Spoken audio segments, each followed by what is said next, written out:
accepted, redeemed by His grace. Let the house of the Lord sing praise. There's joy in the house of the Lord. There's joy in the house of the Lord today.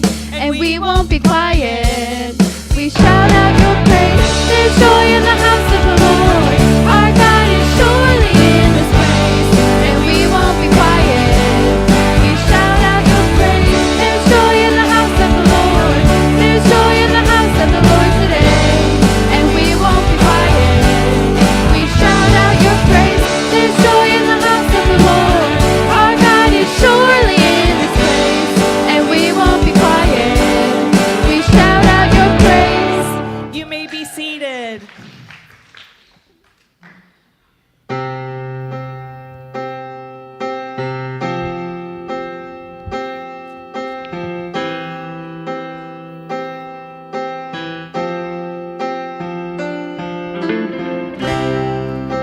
Worthy of every song we could ever sing. Worthy of all the praise we could ever bring. Worthy of every breath we could ever breathe. We live for you.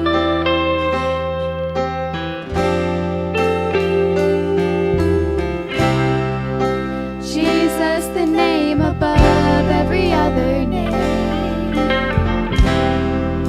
Jesus, the only one who could ever save. Worthy of every breath we could ever breathe. We live for you. We live for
and grades 3rd through 5th can go up at this time.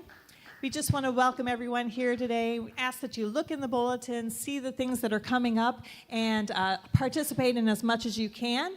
We have 2 sign-up sheets out in the foyer, one for if you would let us know what you're going to bring to the potluck in 2 weeks. That would be awesome. And the other is if you would be willing to prepare a dessert for one of the Tuesday soup fellowships that we have coming up. The soup fellowship starts the first Tuesday in October and runs through April. So there's a sign-up sheet for all the weeks, but from October to April. If you would be willing to bring a dessert and sign up in the foyer, that would be awesome. Kristen has an announcement at this time. Hi everyone, my name is Kristen. Susie said I am the leader of the care group, and we are starting our monthly devotion, and I have books for sale. But the thing is about this time, for the ladies who are not able to come on our meeting date, you can work at your own pace and work at home. It's a 5-week session. If you have access to YouTube, you can see the videos and do that. They're $10 a piece. So, you can all participate. And then also we'll be getting a monthly calendar together for 3 months, and there'll be activities that will not, necessarily be for those who come. You're all welcome to join us. Thank you. Thank you, Kristen.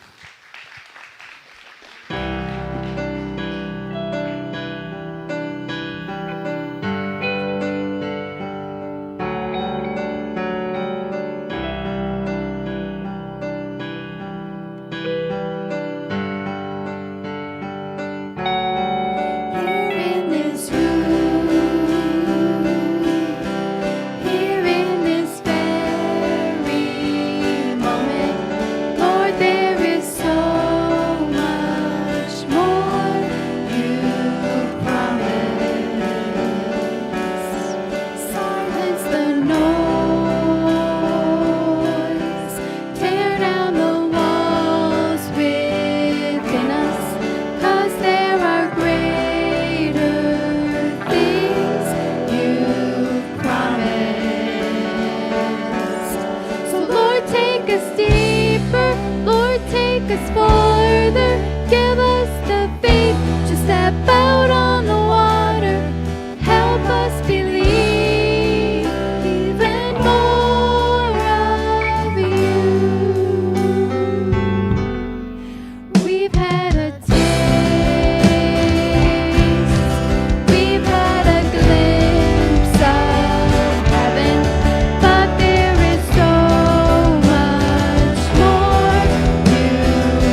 It's my honor and privilege to introduce to you again, preaching for us again this week, my friend Lance Hurley. He's finishing up our 4-part series on the book of Ruth. And if you were here last week, you heard what a wonderful sermon he gave, and he's going to give another one this morning. Lance? Susie, thanks for the optimism. I appreciate that. Hey, it's good to see you today. How are we doing? It is an honor to be with you again as we get this all untangled. As we wrap up our series on Ruth on Seize the Opportunities, and I am grateful for the opportunity to give it Ignite, myself and Dave, to come here and share this time with you. And I know you'll be glad to have Paul back, right? Yeah, I'm looking forward. He's looking forward to being back too. You bet. God's good. Had the opportunity to see His hand at work in so many different ways right here.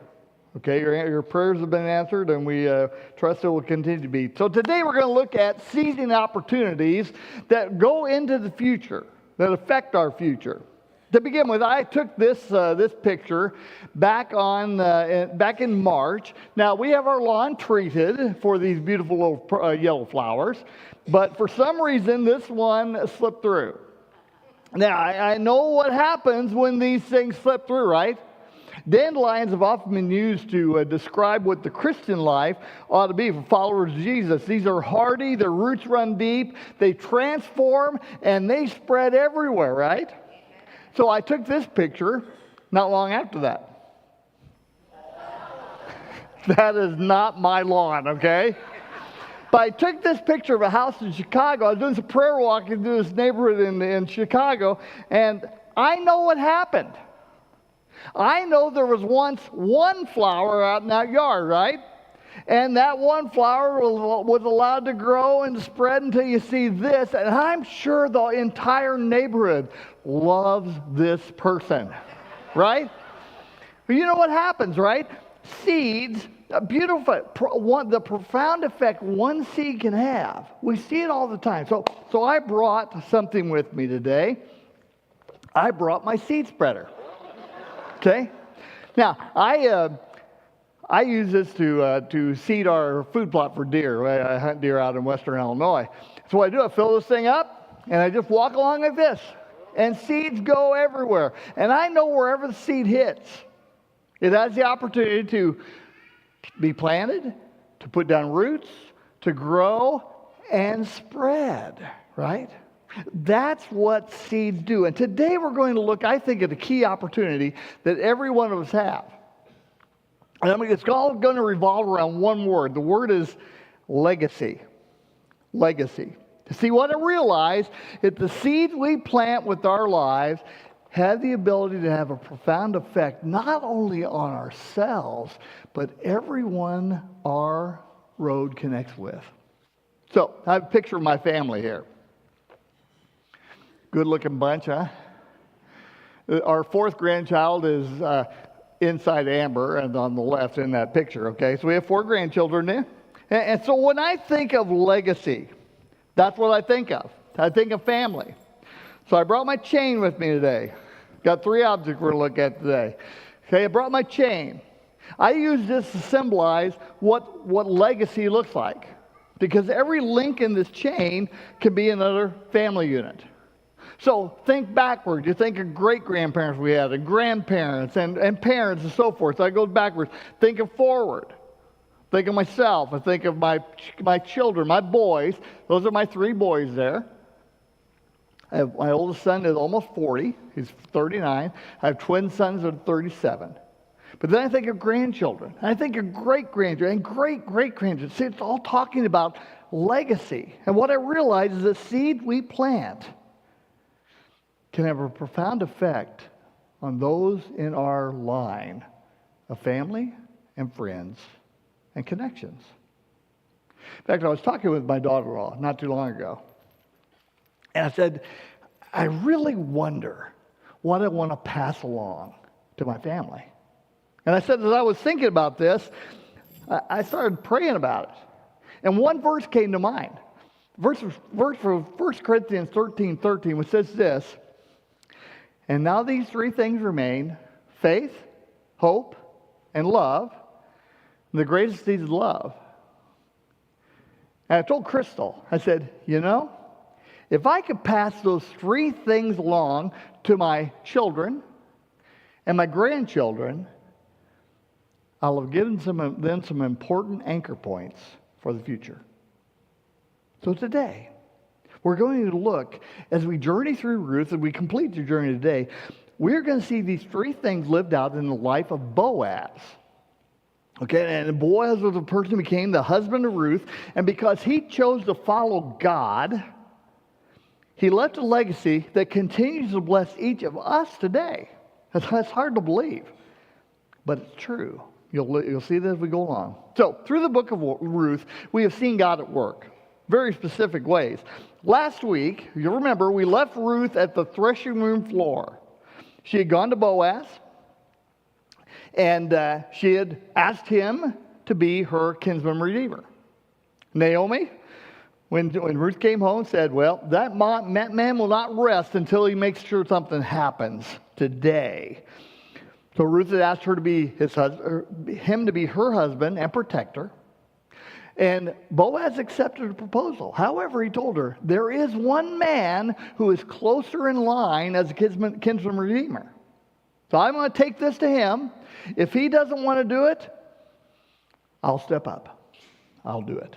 So that morning, Boaz went to the city gate, and that's where a lot of business was conducted in those days. And he called a meeting of the leaders of the city. Bethlehem was the city. And he then called the man who was next in line. And here's what he said. He said, Naomi has a piece of land that she wants to sell. And you have the first option to buy it. You're the next in line to buy it and keep it in the family. And the man replied, okay, I'll do that. And that's when Boaz dropped the other shoe. Now, by the way, one of Naomi's daughter-in-laws came back with her to Bethlehem. And so if you want the land, you need to marry the daughter-in-law to keep the man's name, her husband's name, affiliated with the land. And that's when the next guy in line said, no way, not in my plan, and not something I want to do. He recanted his offer and said, I can't do that. It might endanger my estate. So he said, you do it. They had a strange way of doing business back then. Here's what they do. The man who was next in line took off his shoe and handed it to Boaz. And if Boaz were to accept the shoe, that means he accepts the offer. What did Boaz do? He took the shoe, he accepted it, and the deal was sealed, and he was going home to marry Ruth. How about that? So that's how it ends there. Except it doesn't. Boaz brings Ruth into his household, brings Naomi too. They have a child together, and Naomi not only has a son-in-law she loves, but she has a grandson that she adores. Now, there are several things I think that are revealed in this situation here, how we see God involved in the lives of the followers. His fingerprints are all over the story. First of all, Boaz did what was right. He trusted God. He showed faith. See, he had a chance to not do what Ruth asked him to do. You look at how the first in line responded. Oh, no, I'm not going to do that. It could hurt me if I did that. That wasn't Boaz. Now remember, Boaz at best was a middle-aged man, if not older. This would not have been the most convenient thing for him to take on a new wife. It just wasn't. But he knew it was the right thing to do. And not only was he willing to do it, he brought Ruth in. And when she presented the opportunity, not only did he say, yes, he said, let's go for it now. Now, I was a pastor at the Christian Church of Mantina for 19 years.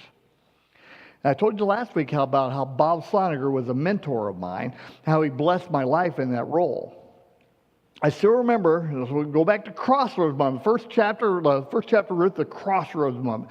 I faced a crossroads moment in my life one night when Bob called me. Now, I knew he was in a meeting with the national leaders of National Church Planning Group. I was his part-time assistant. He told me before he went to the meeting, he said, now, you may have to make a decision about your future after this meeting. So at that time, I was in my 18th year as a minister at Mantino. Church was growing, things were happening. And while I was thinking about a potential future with CDA, back then that's what Ignite was, I had no time frame in mind. I was comfortable. But that night changed everything. Because he called and he said, I've just stepped out of the meeting. I want to know if you're ready to go full-time with CDA now. And so I said, when do you need to know? He said, I'm stepping back into the meeting in 15 minutes. I said, okay, let me call you back. So hung up the phone, and Darla and I prayed fast. You ever prayed fast? Okay, so we prayed fast. But we knew this was something God had been pointing us toward for several years. And so when the opportunity came, I called him back up. I said, I don't know what everything's going to happen because of this. I don't know what the future looks like, but I'll tell you what, let's go for it. Let's go for it. And I'll tell you what, I haven't regretted that one step. One moment. God's good. Hey, launching out is always scary. Look at this picture. I did this 5 years ago. I told people, I said, when I turn 60, I want to jump out of an airplane. I want to get hearing aids. Okay? One's important, one maybe not so. So for my 60th birthday, my wife bought me a skydiving experience. Yes, she does love me. And yes, she did check and make sure the insurance would pay off just in case, okay? So I went to the training, Skydive Chicago. I went through all the videos. Every video ends with this statement, and you could die doing this. So, okay. So I went out, got together with my tandem partner. We walked me through the whole thing, and then we loaded up on the airplane, a bunch of other skydivers, and we were the only tandem. And we climbed to 13,000 feet above the ground. As I was scooting my way across the floor of the airplane with my tandem partner, I began to think, what was I thinking? But you know, I committed myself to doing it. Got to the doorway, looked out, and 1, 2, 3, off we went. What a thrill. And I survived. Okay? I survived. I love doing that. I think I now have a story that shows I think I know what it means to launch out in faith. Because I'll tell you what, every time we take a step into the future, not knowing what's out there, it feels like this, doesn't it? But when God calls us to do it, we just got to do it. I think back to what our church planners feel like. Every time they go into a new place to bring the good news of Jesus by starting something that is not there right now, it's a battle. And yet, they launch. Anytime we step out to take the step in faith to follow God, others may look at us like we're crazy. They might say, what in the world are you thinking? You know they felt that way about Boaz. What do you think you're doing, taking this foreigner in as your wife? Do you know what's happening there? But Boaz stepped out because he knew that's what God wanted him to do.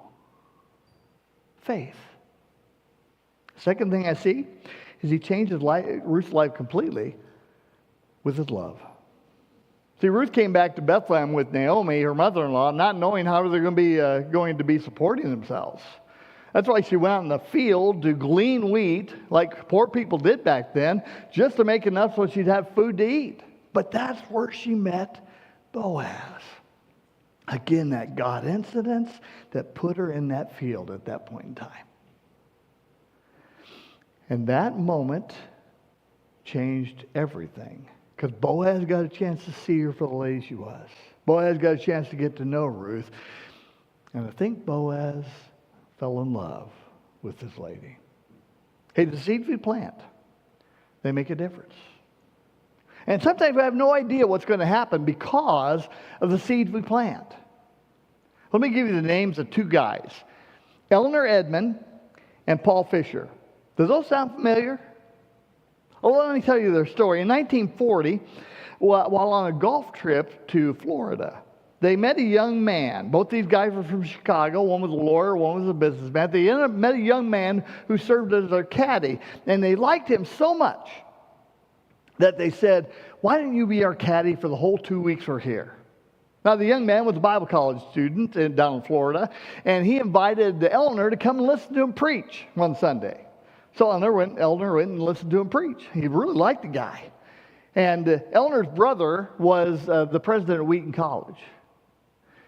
And he said to the young man, hey, have you ever thought about getting more training at Wheaton? And the young man said, oh, my mom has always had that dream for me to get training at Wheaton. But he said, we can't afford that. Eleanor went back and talked to Paul. He said, boy, I see something in this young guy. Do you think we could support him? And Paul said, tell you what, I'll pay for his first year tuition. And Eleanor said, I'll pay for his first year of living expenses. And they told the young man came and did his training at Wheaton. Now, you probably never heard of Paul Fisher or Eleanor Edmond. But look at this picture here. You maybe have heard of Billy Graham, right?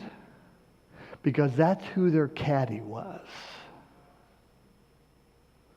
Now, they had no idea what was going to happen because of the investment they made. But they saw the young man, they saw potential, and they loved him. And they showed the love by what they did. See, we'll go back to Ruth for a moment. For her, Boaz was the change agent for her life. Before, penniless, unknown, a foreigner. But because of Boaz, her life changed. She became a well-known, wealthy wife. A very important man. Change agent.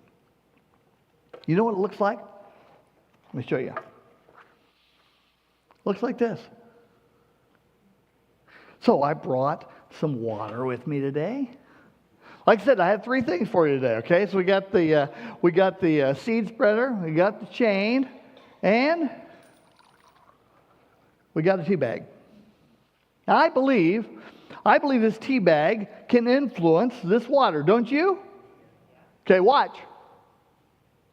Is it going to influence it like that? No. What has to happen here? The tea bag has to enter the water. Now, what's interesting about this is it enters water as it begins to seep. You can see it start to change. You see it? It's getting a little browner as it goes. And the longer it sits and steeps in the water, the more profound the change is going to be. You know what happens when a change agent enters life? This is what happens. Change takes place. Let me ask you, what happens when Jesus enters life? Things change forever. And what we're going to see, because of what Boaz did here, it paved the way for the entrance of Jesus to come into the world. And he changes everything. Talk about love. Well, when we celebrate communion in just a few moments, it's all about the love of Jesus for us. See, the third thing I see here, though, is Boaz created a legacy. And that's where we see the hope for the future. See, to this point in time, Boaz had no children. Ruth had no children. But her marriage to Boaz, we're told this. He went to her. The Lord enabled her to conceive, and she gave birth to a son. And the son's name was Obed. Now, I got a little family tree here for you. Okay. I want you to see something here. And it took me a couple of years ago, I was reading through Ruth, and all of a sudden I realized something very important here. That with no Ruth and no Boaz together, there's no Obed. Obed was the grandfather of King David. Without no Obed, there's no Jesse, who was David's dad. Without Jesse, there's no David, who was the king. And you realize Jesus came from the line of David. We're told that in the New Testament. See, God had a plan in mind here. And Boaz saying yes to Ruth created the opportunity for this legacy to happen. They had no idea that Obed was going to be the grandfather of one of the greatest kings of Israel. They had no idea when they had Obed. But God knew. But God knew. And what God does, he puts all the pieces together, guys, so that his plan can become reality. Because it's all about God and his plan. All about God and his plan. So, I want to go back to this for just a moment. It's all about legacy. It's all about what we're doing toward the future. And we want to help as many people get to Jesus as we can. We want his life change for others. I want that. I want that first of all for my family, and then for others I come in contact with. Because I realize I'm casting seeds out everywhere I go. And we all do. We all do. So what about our legacy? Well, 1 Corinthians 13:13. These three things remain: faith, hope, and love. But the greatest of these is love. These are anchor points. These three things. So I have a picture of my two oldest grandchildren. They have both taken a step into Jesus and were baptized. Garrett about 3 years ago, Michaela last year. Now, my two youngest, who are next picture, they're in the process of learning. Okay, so Porter, the redhead, and boy, he is all redhead too, let me tell you. Okay, he's 3. So we were up there in Aurora where they live a couple of Saturdays ago. We let their mom and dad go out to eat while we babysat them. And so I had the privilege of putting Porter to bed. So I put him in bed, read him his stories, got all the lights and stuff figured out, which is a process. And last but not least, I prayed for him. Yep. Next day, I preached in Elgin. Came back home. I wanted to get there in time to see him, and before his nap. So I went and got there. He was outside. He was still playing. I was waiting for you, Grandpa. Okay, good. We played a little bit. Then we put him down in bed. So put him in bed, covered him up, read him a story, covered him up, and then started to walk out of the room. And he said, "Hey, Grandpa, wait." I said, "What?" He said, "Aren't you going to pray for me?" And I said, "Well, of course I'm going to pray for you. I don't pray for a nap. Hey, I'll pray for your nap." But you see, what I realized there is that what I'm doing now has a profound effect on them. And see, I want to tell them stories of how I see God at work in little things and big things. So yesterday we were down with our oldest 2 grandchildren. They were having a festival down where they live by Urbana.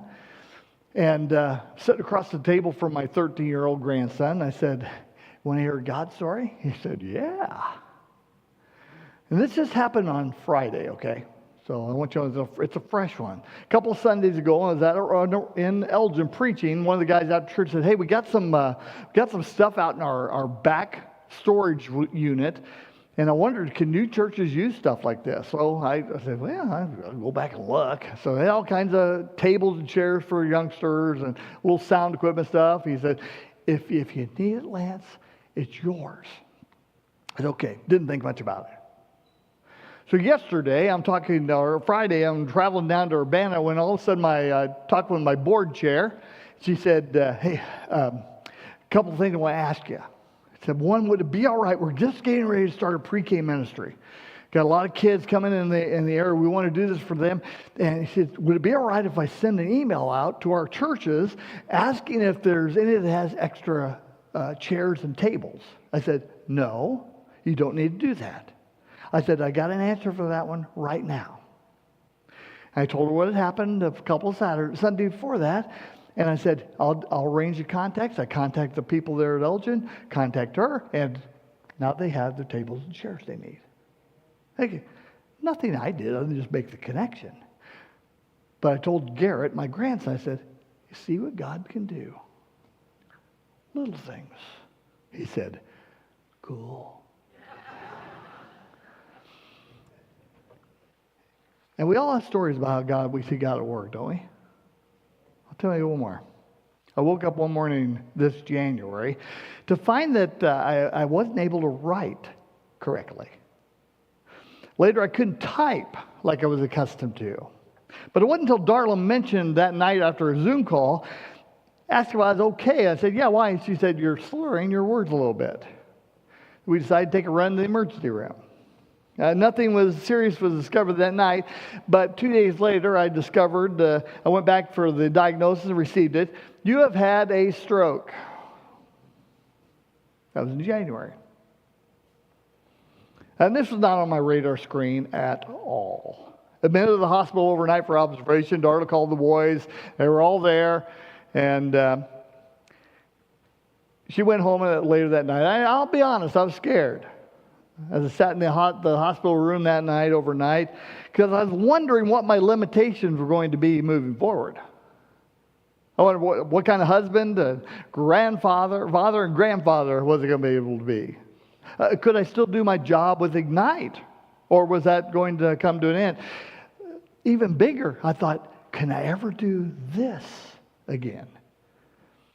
Because I love speaking. And my speech had been affected. Now, during the past 8 months, I've learned a lot. And I've had the opportunity to see God's hand at work in many different ways.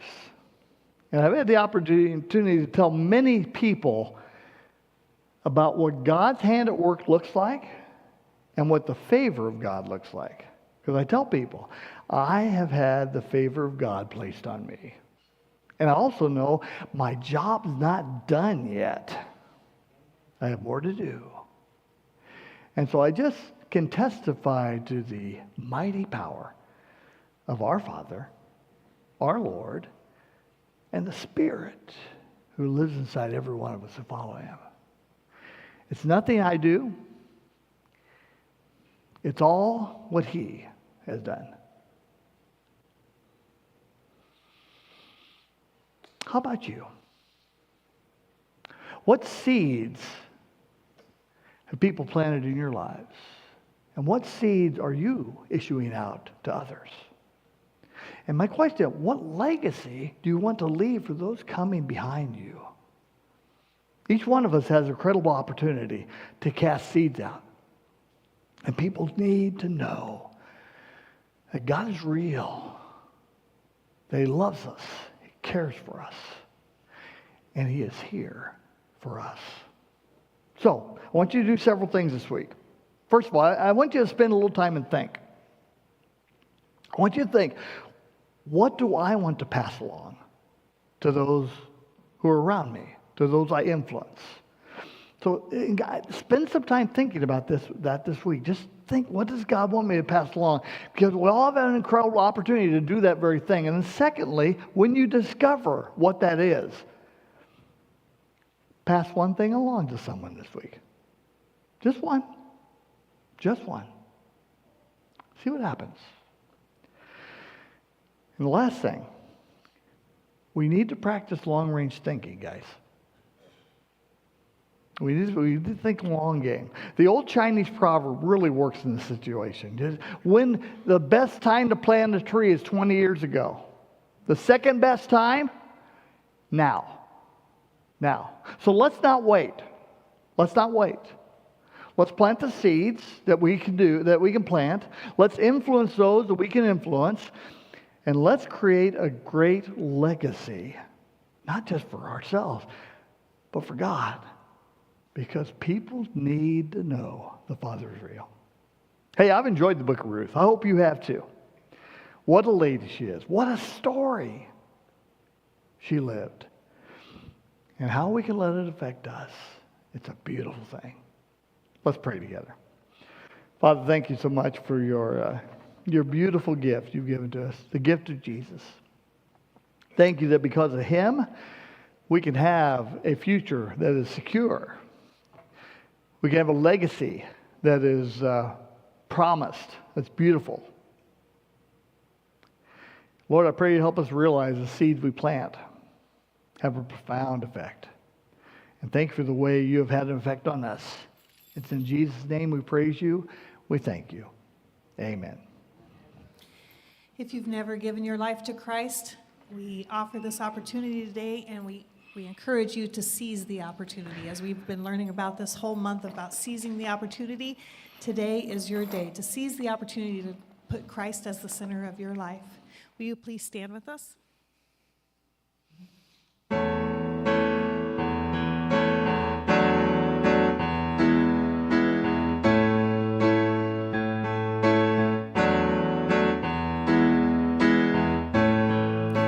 Draw me close to you. Never let me go. I lay it all down again to hear you say that I'm your friend. You are my desire. No one else will do, 'cause nothing else can take your place. To feel the warmth of your embrace. Help me find the way, bring me back to you.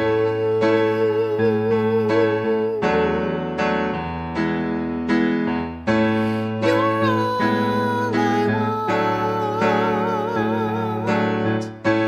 You're all I ever needed. You're all I want. Help me know you are near. You're all I want. You're all I ever needed. You're all I want. Help me know you are near.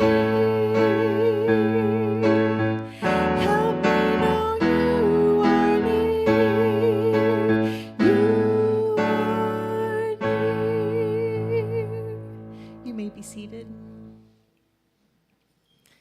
After you've spent some time alone with the Lord and focusing on the forgiveness that was poured out for you on the cross at Calvary, we ask that you go to one of the tables around the room to partake of communion and to give of your offering.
to do whatever you want to, and I will make room for you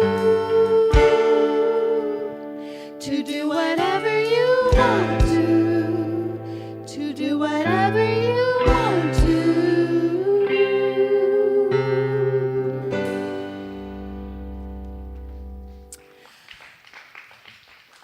I want to thank you all. I want to thank you all for your prayers for me and Paul over the past few months. And I had surgery on Monday, and they got all of the cancer. So I want to thank you all for your prayers. I will be undergoing chemotherapy beginning in October. I'll have chemo for 3 months and then radiation after that. So I ask for your continued prayers for that. But I'm so grateful. I felt great all week this week. I had surgery on Monday and I went back to work Tuesday afternoon. So I've been back to work all week. So I appreciate your prayers. Also, I appreciate your prayers for Paul, and he is so anxious to get back here. You already know, if you were here this Sunday, he came a few weeks ago to talk about his miracle. He had an enlarged aorta, and he was on the larger size of that. That grew into an aneurysm, and so that's when he decided to de-stress and take some time off. He was told that the aneurysm will never shrink, it'll just get bigger, and once it gets bigger, we have open heart surgery. Well, God's bigger than that, and he gave Paul a miracle, and not only is it back down to the size it was before, it's smaller than it was before. So he's, yeah, he's doing great. He was supposed to be off until the beginning of October, but he's coming back next Sunday, So thank you so much for your prayers for us, and will you please stand with us as we close out our service?